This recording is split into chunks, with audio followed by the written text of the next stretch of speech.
نحمدہ و نصلی علی رسولہ الکریم، اما بعد، فاعوذ باللہ السمیع العلیم من الشیطان الرجیم، بسم اللہ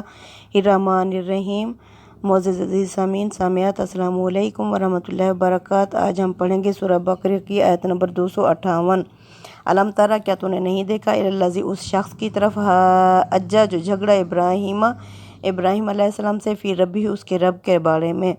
ان اتاہ اللہ الملک، جس کو اللہ نے بادشاہ دے رکھی تھی۔ اس قال ابراہیم، جب کہا ابراہیم علیہ السلام نے اس شخص سے، ربی الذی، کہ میرا رب تو وہ ذات ہے، یحیی، جو زندگی دیتا ہے، و یمیت، اور موت دیتا ہے۔ قالا، تو اس نے کہا، انا احیی و امیت، میں بھی زندگی اور موت دے سکتا ہوں۔ قالا، تو کہا حضرت ابراہیم علیہ السلام نے، فإن اللہ، بے شک اللہ، یاتی بالشمس، بے شک اللہ لاتا ہے سورج کو، من المشرق، مشرق سے، فاتی بہا، پس تو اسے لے آ، من المغرب، مغرب سے۔ فبہت الذی کفر، پس وہ شخص حیران رہ گیا، ششدر رہ گیا۔ واللہ لا یہدی القوم الظالمین، اور اللہ نہیں ہدایت دیتا ایسی ظالم قوم کو۔ عزیز سامعین سامعات، یہ تھا نمرود بادشاہ، جسے اللہ نے بادشاہ دے رکھی تھی۔ یہ انانیت میں بہت بڑھ گیا تھا، یہ بہت زیادہ متکبر تھا، اور اپنے آپ کو خدا کہنے والا تھا، نعوذ باللہ۔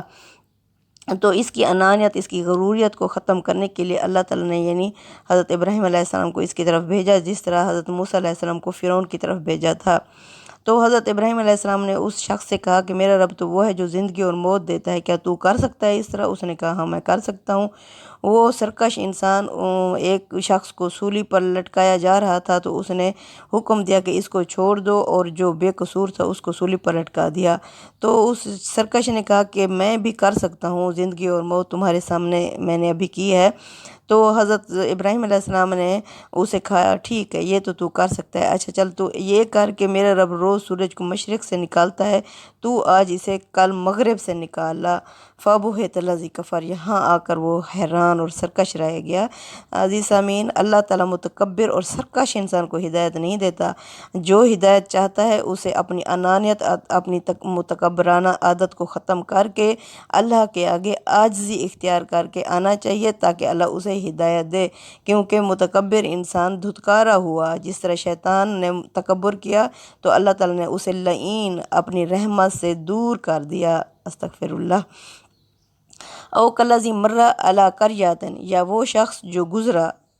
علی قریۃ، بستی پر سے، وہی خاویۃ علی عروشہا، اور وہ بستی الٹی ہوئی پڑی تھی اپنی چھتوں کے بل۔ قالا، تو کہا اس شخص نے، انا یحیی، کہ اللہ کیسے زندہ کرے گا، ہذہ اللہ، اس کو، بعد موتہا، مرنے کے بعد۔ فاماتہ اللہ مئۃ عام، پس اللہ نے اسے 100 سال کے لیے موت دے دی۔ ثم بعثہ، پھر 100 سال کے بعد اسے اٹھایا۔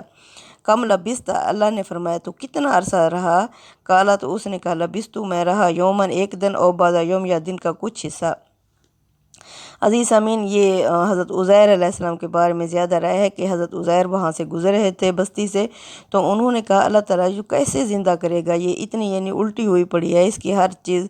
درہم برہم نظام ہوا پڑا ہے، تو کیسے اس کو دوبارہ اٹھائے گا؟ تو اللہ نے حضرت عزیر کو موت دے دی 100 سال تک۔ پھر اللہ نے جب اٹھایا تو انہوں نے کہا، میں دن یا دن کا کچھ حصہ سویا رہا۔ کالا، کہا، ارشاد ربانی ہوا، بل لبثت، بلکہ تو رہا، مئۃ عام، 100 سال۔ فانظر، پس دیکھ، الی طعامک، اپنے کھانے کی طرف، وشرابک، اور اپنے پینے کی طرف، لم یتسنہ، انہیں کچھ بھی نہیں ہوا، یعنی کھانے پینے، پانی اور کھانے کی طرف دیکھ، ویسے ہی گرم تھا، اور پانی بھی ویسے ہی ٹھنڈا تھا، انہیں کچھ بھی نہیں ہوا۔ وانظر، دیکھ، الی حمارک، اپنے گدھے کی طرف، ولنجعلک، اور ہم تمہیں بنائیں گے عزیر، آیۃ للناس، لوگوں کے لیے نشانی، یعنی لوگ آخرت کو نہیں مانتے تھے، دوبارہ اٹھنے کو نہیں مانتے تھے، تو اللہ فرماتے ہیں کہ جب ہم تمہیں لوگوں کی طرف بھیجیں گے تو ہم تمہیں نشانی بنا کر بھیجیں گے، تاکہ لوگوں کو یقین آ جائے کہ 100 سال کے بعد عزیر کیسے اٹھا ہے۔ وانظر، دیکھ، الی العظام، اس کی ہڈیوں کی طرف، یعنی گدھے کی ہڈیوں کی طرف، کیف ننشزھا، گدھا بالکل ختم ہو چکا تھا، گل سڑ چکا تھا، تو اللہ تعالیٰ نے فرمایا کہ اب اس گدھے کو دیکھ، اس کی ہڈیوں کو، کیف ننشزھا، کس طرح ہم جمع کرتے ہیں، ثم نکسوھا لحما، پھر ہم ان پر گوشت چڑھاتے ہیں۔ فلما تبین لہ، پس جب واضح ہو گیا اس کے سامنے، قالا، تو حضرت عزیر بول اٹھے، اعلم، میں جان گیا، ان اللہ علی کل شیء قدیر، بے شک اللہ ہر چیز پر قدرت رکھتا ہے، بے شک وَإِذْ قَالَ ابراہیم، اور جب کہا ابراہیم علیہ السلام نے، ربی آرنی، اے میرے رب مجھے دکھا، کیف تحیی الموتیٰ، کہ تو کیسے زندہ کرے گا مردوں کو، کالا تو ارشاد ربانی ہوا، اللہ تعالیٰ نے فرمایا، اولم تؤمن، کیا ابراہیم تمہیں یقین نہیں ہے، کیا تو ایمان نہیں رکھتا، کالا تو کہا حضرت ابراہیم علیہ السلام نے، بلا، ہاں ہاں اللہ میں یقین رکھتا ہوں، اعتبار رکھتا ہوں، اطمینان رکھتا ہوں، ولیکن لا یطمئن قلبی، اور لیکن میں مطمئن کرنا چاہتا ہوں اپنے دل کو، میں دیکھنا چاہتا ہوں کہ تو کیسے اٹھائے گا، کالا تو ارشاد ربانی ہوا، فخذ اربعۃ من الطیر، پس تو لے لے 4 پرندے، فصرہن الیک، پھر تو انہیں اپنے ساتھ مانوس کر لے، عادی کر لے، ان کے نام رکھ کے، ثم اجعل علی کل جبل منہن جزءا، پھر انہیں ذبح کر کے ٹکڑے ٹکڑے کر کے 4 پہاڑوں پر ان کے ٹکڑے رکھ دے، ثم ادعوہن، پھر انہیں ان کے ناموں سے پکار، یاتینا کا سعیا، وہ آئیں گے تیرے پاس دوڑتے ہوئے، وعلم، تو جان لے، ان اللہ عزیز حکیم، بے شک اللہ زبردست حکمت والا ہے۔ یعنی اس میں کیا حکمت تھی اس ساری اس میں آیت میں، یہ ہے کہ حضرت ابراہیم علیہ السلام یقین کرنا چاہتے تھے تو اللہ نے ان کے دل کو مطمئن کر دیا۔ اس میں دوسری حکمت یہ ہے کہ یعنی چاروں پہاڑوں پر ان پرندوں کے ٹکڑے رکھ دیے، پھر 4 پہاڑوں پر سے اللہ تعالیٰ نے فرمایا کہ ان کو ہلا لے، اپنا عادی کر لے، تاکہ یہ یقین ہو جائے کہ یہ وہی پرندے ہیں، یعنی جب بلائیں گے تو ان کو منوس جب وہ عادی ہوئے ہوں گے تو پتہ چل جائے گا کہ یہ وہی پرندے ہیں۔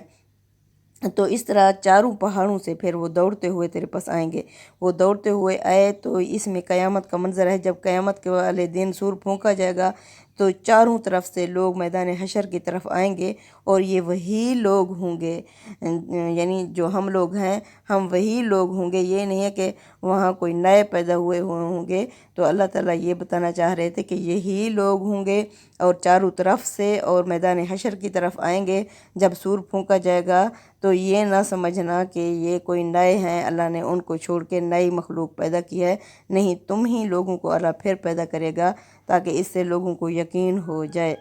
ربنا تقبل منا انک انت السمیع العلیم وتب علینا انک انت التواب الرحیم، صلی اللہ تعالیٰ علی خیر خلقہ محمد وعلی آلہ وصحبہ اجمعین۔